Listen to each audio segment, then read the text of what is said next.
స్వాస్థ్యముగా ఇచ్చాడు.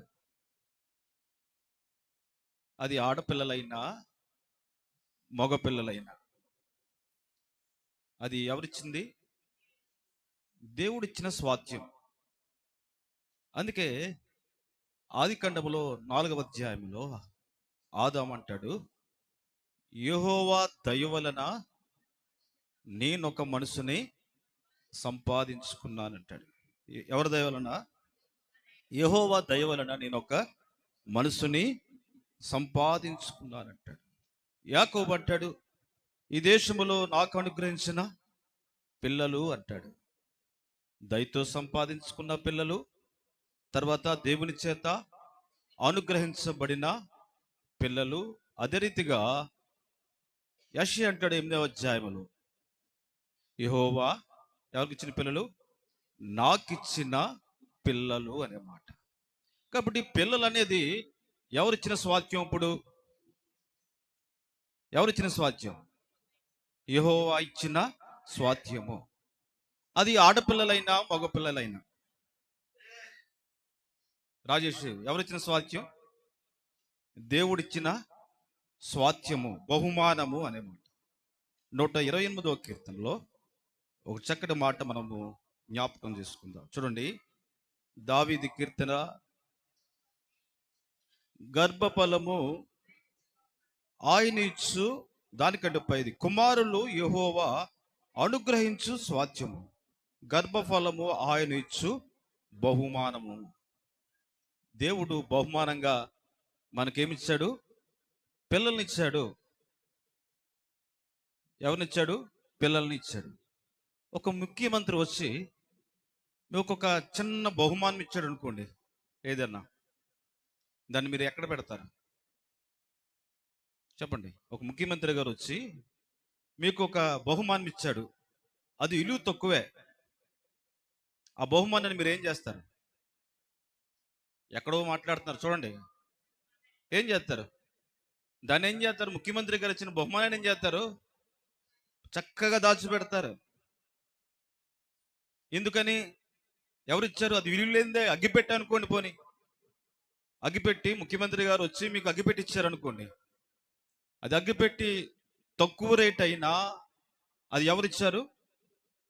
ఎవరిచ్చారు? ముఖ్యమంత్రి గారు ఇచ్చారని దాన్ని ఏం చేస్తావు?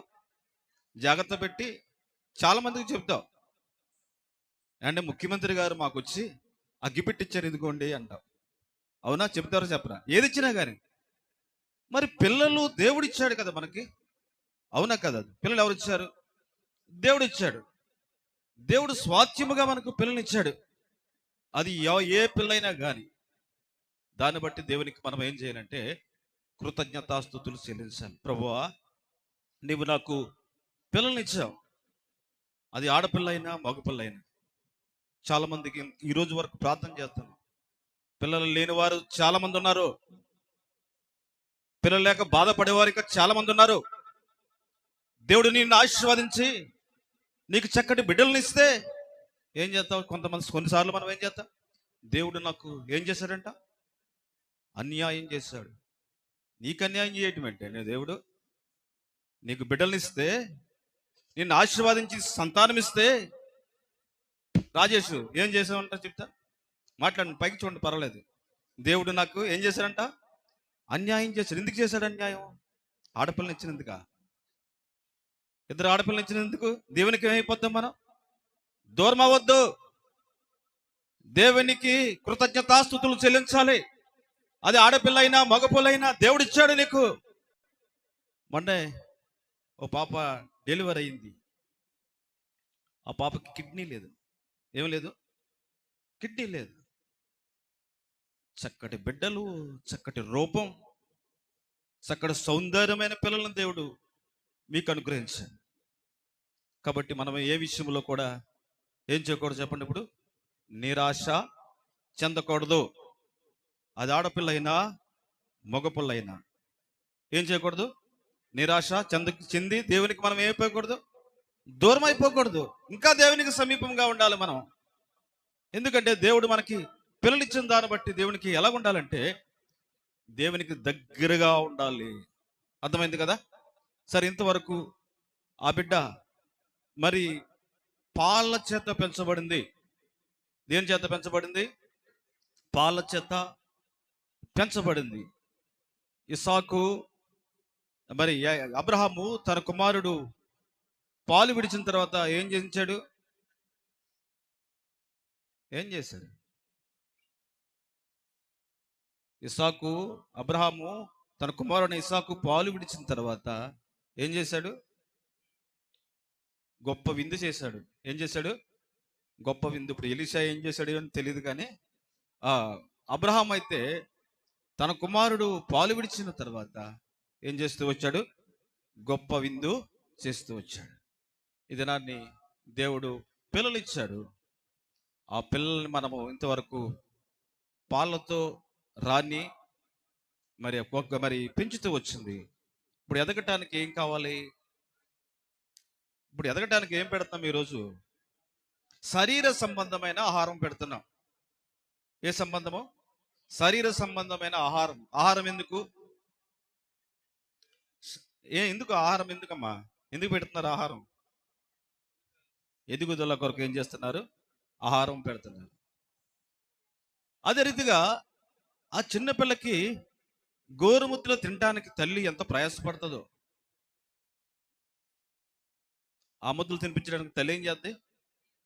ఎన్నో పొడుపు కథలు చెప్తుంది. చందమామ రావే, జాబిల్లి రావే, ఏమంటది, కొండక్కి రావే, ఇలాగా పొడుపు కథలతో వచ్చి ఆ ప్లేట్లో ఉన్న అన్నం అంతా ఏం చేద్ది? తల్లి తినిపిస్తుంది. అవునా? ఎందుకు?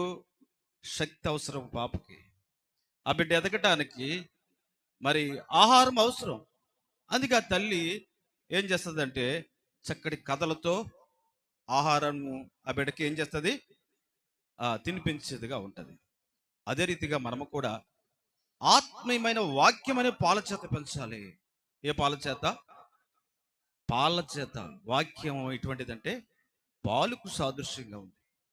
అదే సమయంలో కూడా మరి ఆహారాన్ని తినిపించే సమయంలో కూడా ఆ పిల్లలకి ఏం నేర్పించాలి? దేవుని మాటలు కూడా నేర్పించాలి. ఏం చెప్పాలి?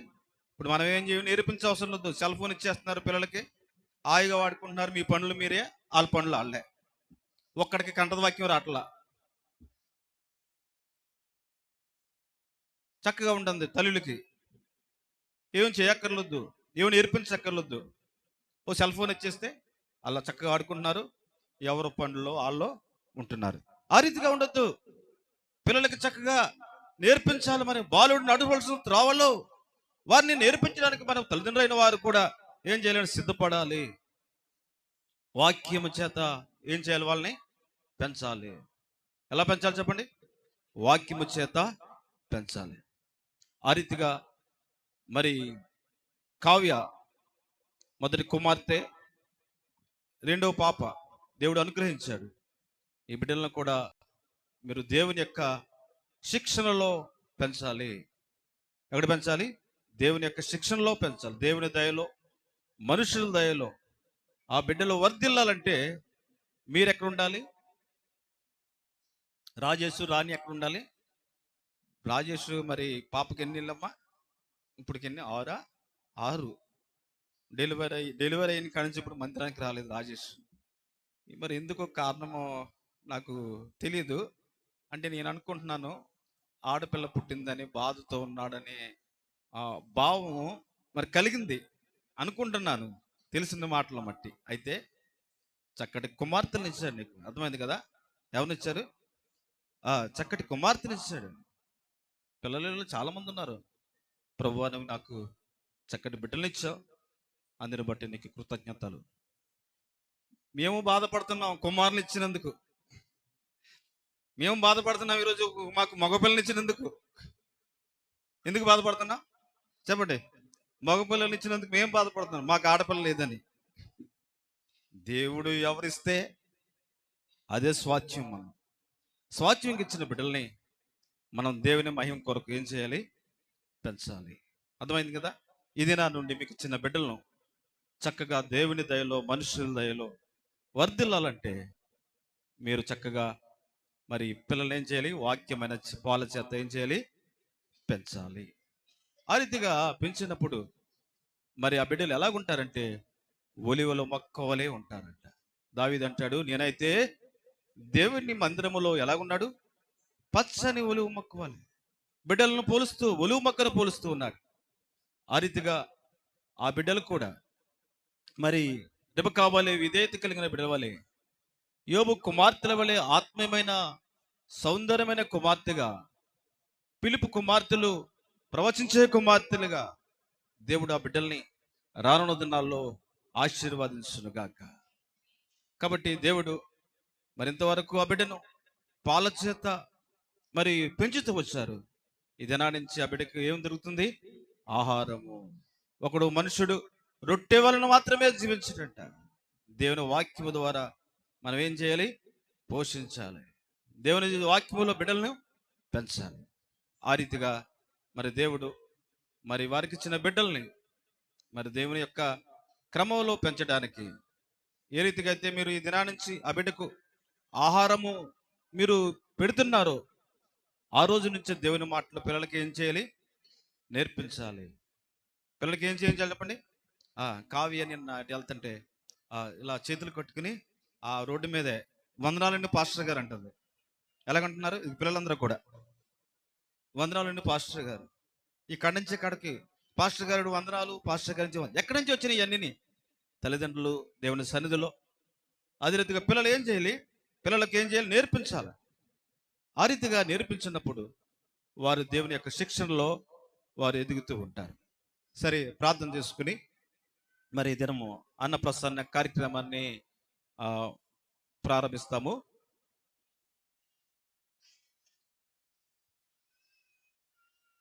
కృతజ్ఞతతో స్తుతి పాడేదని అనే పాట ఒక చరణం పాడదాం. ఈ లోపు ఇక్కడ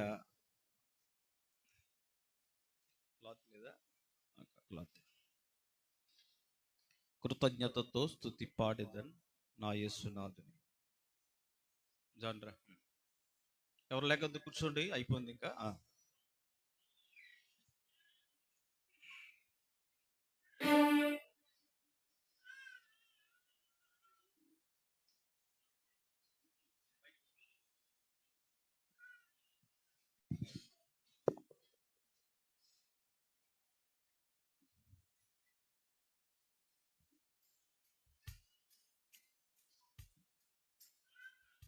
లిషా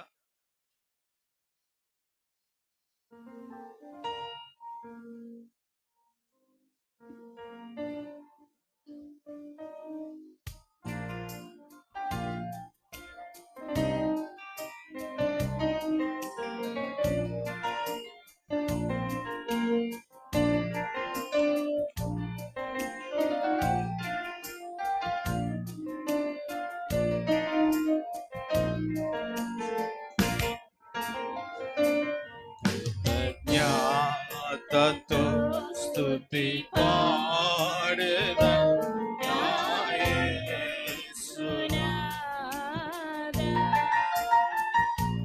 నాకని చేసిన కోటి కోటి కృతజ్ఞతలు. పాడాలి. కోటి కృతజ్ఞతలు. కృతజ్ఞతతో స్తుతి పాడేదన్ నా యేసునాథ.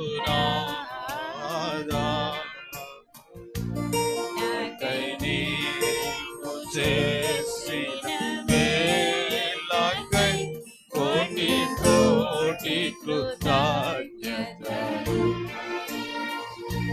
కోటి కోటి కృతజ్ఞతలు. అర్హతే లేని నీ కృప చూపిన కృపామయా.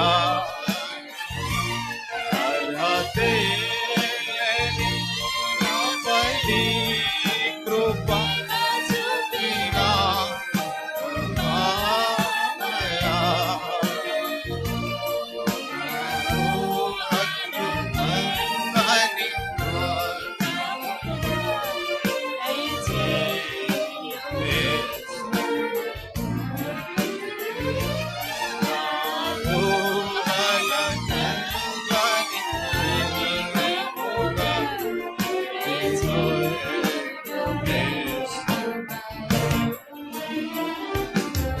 ప్రజ్ఞానతో స్తుతి పాడెదన్ నా యేసు